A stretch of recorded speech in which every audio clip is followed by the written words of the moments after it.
বছরখানেক আগেই পর্দা কাঁপিয়েছিল বলিউড সিনেমা ডঙ্কি। উঠে এসেছিল ভাগ্য বদলের আশায় একদল বন্ধুর উন্নত দেশে যাওয়ার বিপজ্জনক যাত্রার গল্প। हमने मजबूरी में अपना घर छोड़ा था। বাস্তবতা আরো কঠিন। তাই তো সর্বস্ব খরচ করে মৃত্যুর ঝুঁকি মাথায় নিয়ে ভারত থেকে সুদূর যুক্তরাষ্ট্রে পৌঁছাতে পারলেও স্বপ্ন শেষ পর্যন্ত অধরাই থেকে গেছে। অবৈধ অভিবাসীদের বিরুদ্ধে মার্কিন প্রশাসনের খড়গের নিচে চাপা পড়েছে ভবিষ্যৎ।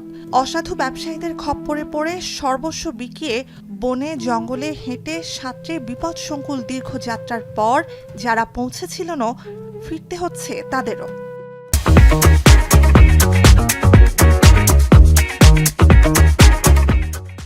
जॉर्प से फिर मैं डोंकी के रास्ते जेंट से तो मेरी बाई एयर की फ्लाइट बात हुई थी, बाई एयर भेजूंगा, तो पर मैं डोंकी रास्ते उसने डाल दिया मेरे को। अमेरिका तक 40+ से लग गया है। अमेरिका में मैं 24 जनवरी को पहुंचा था 2025 में। अमेरिका भाई डोंकी रूट से गया था, पैसे कमाने के लिए गए थे। यहाँ तो अपना कोई रोजगार नहीं है, सरकार अपने को उस नौकरी नहीं देती, तो इस चक्कर में गए थे अमेरिका। भाई मेरे 40-45 लाख रुपये लग गए। মার্কিন প্রেসিডেন্ট ডোনাল্ড ট্রাম্পের অবৈধ অভিবাসী গণপ্রত্যাবাসন কর্মসূচির অংশ হিসেবে শতাধিক ভারতীয়কে দেশে ফেরত পাঠিয়েছে যুক্তরাষ্ট্র। কিন্তু দাগী আসামির কায়দায় যেভাবে তাদের ফেরত পাঠাচ্ছে মার্কিন প্রশাসন, তাতে ক্ষোভ ছড়িয়েছে সর্বস্তরে। সামরিক বিমানে 40 ঘন্টার নরকসম যাত্রায় ভারতীয়দের উঠিয়ে দেওয়া হয় গরু ছাগলের মতো হাত পা বেঁধে। उधर हमारे हाथों में हथकड़ी, पैरों में हथकड़ी लगाकर, तो उसने हमको बोला कि आप कैंप पर जा रहे हैं, लेकिन कैंप पर नहीं भेजा उसने। हम एयरपोर्ट पे लेकर गए, तो जहाज में हमें बैठा दिया, कहते आप इंडिया जा रहे हो। Of Indian nationals from the USA. অবৈধ অভিবাসীদের সাথে ট্রাম্প প্রশাসনের অমানবিক আচরণ উত্তাপ ছড়িয়েছে ভারতের রাজনীতিতে। ভারতীয় পার্লামেন্টের দুকক্ষেই বৃহস্পতিবার এ নিয়ে হট্টগোলের এক পর্যায়ে অধিবেশন স্থগিত হয়। পরে বিষয়টি নিয়ে ওয়াশিংটনের সাথে কাজ করছেন বলে উচ্চকক্ষ রাজ্যসভায় আইন প্রণেতাদের আশ্বস্ত করার চেষ্টা করেন ভারতীয় পররাষ্ট্রমন্ত্রী। We are, of course, engaging the US government to ensure that the returning deportees are not mistreated in any manner during the flight. At the same time, the House will appreciate that our focus should be on strong crackdown on the illegal migration industry.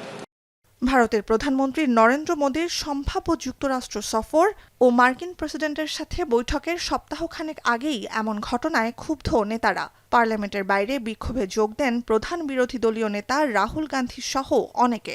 हालात के मारे भारतीयों को दासों की तरह बेड़ियों में जकड़कर अमानवीय परिस्थितियों में भारत भेजा गया है। सोचिए आप, क्या सपना दिखाया रहा कि भारत विश्व गुरु बनने जा रहा है, और जो विश्व गुरु बना रहे थे वो आज सब मौन हैं। बीजेपी का हर नेता बोलता है वो मोदी जी ने देश का नाम ऐसा कर दिया, विकसित भारत, क्या क्या सुपर पावर हो गया। ये क्या हो रहा है फिर? ये इस तरह से क्यों उनको एक बेइज्जती से, अनडिग्निफाइड तरीके से उनको लाया जा रहा है? জানা যায়, যুক্তরাষ্ট্রে বসবাসরত ভারতীয় অভিবাসীর সংখ্যা 15 লাখের বেশি।